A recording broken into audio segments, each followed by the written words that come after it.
UP police के paper leak मामले के अंदर जो जांच है वो गुरुग्राम तक पहुंची है और यूपी पुलिस गुरुग्राम के मानेसर में बने नेचर वैली रिजॉर्ट पहुंची थी। यहां पहुंचकर यूपी पुलिस ने कुछ सबूतों को जुटाया है और लगातार तफ्तीश की जा रही है कि आखिर इस पेपर लीक करने के पीछे कितने छात्रों के भविष्य के साथ खिलवाड़ किया गया है। मैं जहां मौजूद हूं ये वही नेचर वैली रिजॉर्ट है जिसके मालिक मेरे साथ हैं सतीश धनखड़, जिनसे हम बात करेंगे कि आखिर 12 फरवरी से लेकर के 18 फरवरी यानी 18 फरवरी को वो जो परीक्षा थी वो यूपी में होनी थी और 16 फरवरी को छात्रों को यहाँ लाने की बात जो है कही जा रही है। तकरीबन 1000 छात्रों को यहाँ ला करके आंसर सीट बांटी गई थी। हमारे साथ खुद मालिक हैं रिजॉर्ट के, जिनसे बात कर रहे थे कि आखिर किसने बुकिंग कराई थी, कौन वो लोग थे, क्या इन्होंने उनको देखा था या फिर यहाँ कोई आया था या नहीं आया था, उन सभी मुद्दों पर हम बात करेंगे। सर, जब 16 तारीख की बात लगातार यूपी एसटीएफ कर रही है कि यहाँ पर 1000 छात्र आए और कोई उनको एक गौरव चौधरी नाम का लड़का बसों में भरकर लाया और यहाँ ला करके उनको आंसर शीट दे दी गई और आंसर शीट के 7 लाख रुपए वसूले गए हैं, तो क्या वाकई यहाँ पर वो सब चीज़ें हुई हैं? आप यहाँ मौजूद थे? देखो जी, मुझे तो इस बारे में कोई नहीं पता। बाकी मैं भी न्यूज़ का ज़रिए से सुन रहा हूँ भाई ये बातें चल रही हैं।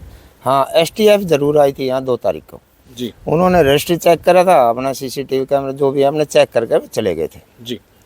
तो जो बुकिंग्स की बात की जा रही है कि 16 तारीख को यानी 16 फरवरी को यहाँ पर बुकिंग की गई थी इस रिजॉर्ट की और फिर छात्रों को ला करके यहाँ आंसर सीट उनके सामने परोस दी गई, उनको दे दी गई।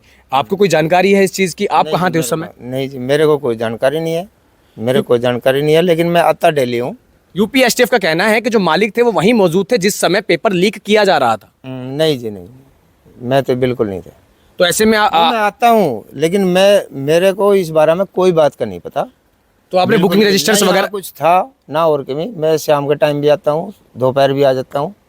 ठीक है जी, डेली आता हूँ मैं, ऐसी कोई बात नहीं। तो बुकिंग रजिस्टर वगैरह आपने दिए हैं पुलिस को? बुकिंग रजिस्टर भी दे दिया, गेट का रजिस्टर भी दे दिया, सीसीटीवी कैमरा वाले दे, सब चीज़ दे दी हमने। गुरुग्राम पुलिस भी आज पहुंची थी। वो गुरुग्राम पुलिस ने क्या कहा आपसे, क्या पूछा?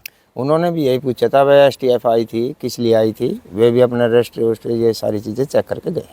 तो अब ऐसे में अगर हम बात करें 12 से 18 के बीच की, आपका कहना है कि यहाँ कोई बुकिंग नहीं हुई है, मगर लगातार एक फोटो जो है सोशल मीडिया पर वायरल हो रहा है जो छात्र बताया जा रहा है कि छात्र ने ही खींचा था। इसी नेचर वैली जो आपका रिजॉर्ट है इसके ग्राउंड में बैठ करके आंसर शीट बांटते हुए, उस फोटो को नकारते हैं आप?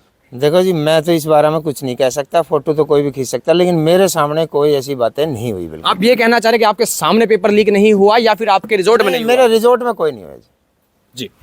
तो ये थे हमारे साथ सतीश धनखड़, जिन्होंने बताया कि उनके रिजॉर्ट के अंदर पेपर लीक जैसा कुछ भी नहीं हुआ है, मगर लगातार जो सरकारी तंत्र है यानी कि यूपी एसटीएफ है वो बार बार ये बात अपने मुकदमे में कर रहा है कि जो मालिक थे वो यहाँ मौजूद थे और 4 से 5 युवक थे जो कि बसों में भर के छात्रों को लाए थे। 15 तारीख की शाम को 400 छात्र यहाँ मौजूद थे। 16 तारीख को सुबह 11 बजे यहाँ पर 800 छात्रों को और लाया गया। ऐसे तकरीबन 1000 से 1200 छात्रों के आसपास जो है पेपर को बांटने की बात कही जा रही है और 7 लाख प्रति आंसर शीट जो है बच्चों से वसूला गया है। जो बच्चे 7 लाख ना दे सके उनकी जो ओरिजिनल डॉक्यूमेंट्स है उनको जमा करने की बात कही जा रही है। तो ऐसे में जो जांच की जो आंच है वो गुरुग्राम तक पहुंच गई और ऐसे में अब देखना होगा कि आखिर जो यूपी पुलिस है, यूपी एसटीएफ है, इस पेपर लीक की गुत्थी को कब तक सुलझा पाती है।